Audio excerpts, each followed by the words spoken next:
మా మీకు మీ ప్రేక్షకులకు తర్వాత కో ప్యానలిస్ట్ అందరికీ కూడా నా నమస్కారాలు.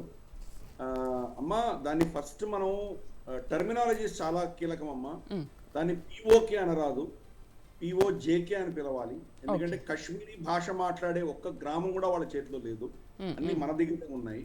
వాళ్ళ దగ్గర ఉన్నది వెస్ట్రన్ జమ్మూ మాత్రమే ఉన్నది వాళ్ళ దగ్గర. అక్కడ మాట్లాడే భాష పంజాబీ, డోగ్రీ, సరాయికీ భాష మాట్లాడే ప్రాంతాలు మాత్రమే వాళ్ళ కబ్జాలో ఉన్నాయి. ఓకే. కానీ కశ్మీరీ భాష మాట్లాడే ఒక వ్యక్తి కూడా వాళ్ళ దగ్గర లేరు. ఈ కశ్మీర్ భాష, కశ్మీర్ పేరు పెట్టుకొని గత 75 ఏళ్లుగా వాళ్ళు రాజకీయాలు చేశారు వాళ్ళు. కాబట్టి మనం అన్ఫార్చునేట్లీ దాంట్లోనే ఆ పరిధిలోనే ఇరుక్కున్నాము. పిఓకే అనడం మొదలు పెట్టాం. దాన్ని ఫస్ట్ పిఓజేకే అందాం, లేదా ఓకే. వెస్ట్రన్ జమ్మూ అంటే బెటర్. అది ఓకే ఒకటి సార్. ఫస్ట్. ఓకే. సెకండ్ వచ్చేసి మనకు 1994 ఫిబ్రవరి 22న పివి నరసింహారావు గారు ప్రధానమంత్రిగా ఉన్నప్పుడు హ్మ్. పార్లమెంట్ యునానిమస్ గా రెజల్యూషన్ పాస్ చేసిందమ్మా. ఈ ప్రాంతాలన్నీ ఏవైతే భారతదేశం నుంచి అన్యాక్రాంతమైనాయో అవన్నీ మావే, మేము మళ్ళీ తప్పకుండా దీన్ని వెనక్కి తీసుకుని తీరుతాము అని చెప్పేసి అప్పుడు రెజల్యూషన్ పాస్ చేసింది.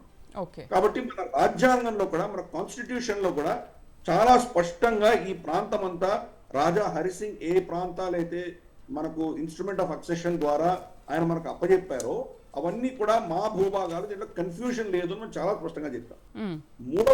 మూడవ విషయము, యుఎన్ రెజల్యూషన్ చాలా సార్లు పాకిస్తాన్ క్లెయిమ్ చేస్తూ ఉంటుంది. ఆ యుఎన్ రెజల్యూషన్ లో కూడా చాలా స్పష్టంగా రెజల్యూషన్ ఏం చెప్పిందంటే పాకిస్తాన్ ఈజ్ అన్ ఇంట్రూడర్, ఆక్యుపైయర్ అని చాలా స్పష్టంగా చెప్పింది. ఈ ప్రాంతాలన్నీ పాకిస్తాన్ వెకేట్ చేయాలి. 1947 కంటే 7 తర్వాత వచ్చినటువంటి కాశ్మీరేతరులు, జమ్మూ కాశ్మీర్ ప్రాంతానికి సంబంధించిన వాళ్ళు కాని వాళ్ళు ఎవరైతే ఉన్నారో వాళ్ళందరినీ వెనక్కి తీసుకోవాలి పాకిస్తాన్ అని రెజల్యూషన్ చెప్తోంది. హ్మ్. అంటే పఠాన్స్ కానీ, పంజాబీలు కానీ, బలూచీలు కానీ, ఇతరత్ర పాకిస్తాన్ నుంచి వచ్చి అక్కడ సెటిల్ అయిన వాళ్ళందరినీ వెనక్కి తీసుకోవాలని చెప్తోంది.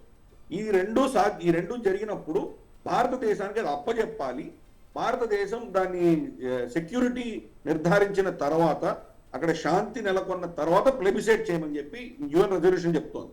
అంటే యుఎన్ రెజల్యూషన్ కూడా పాకిస్తానే ఆక్రమించుకుంది అని పాకిస్తాన్ యుఎన్ రెజల్యూషన్ కూడా చెప్తోంది. కాబట్టి దీంట్లో ఎవరికి కన్ఫ్యూషన్ ఉండవలసిన అవసరం లేదు. ఈ భూభాగం అంతా భారత భూభాగమే అని చెప్పి చాలా స్పష్టంగా ఉన్నది.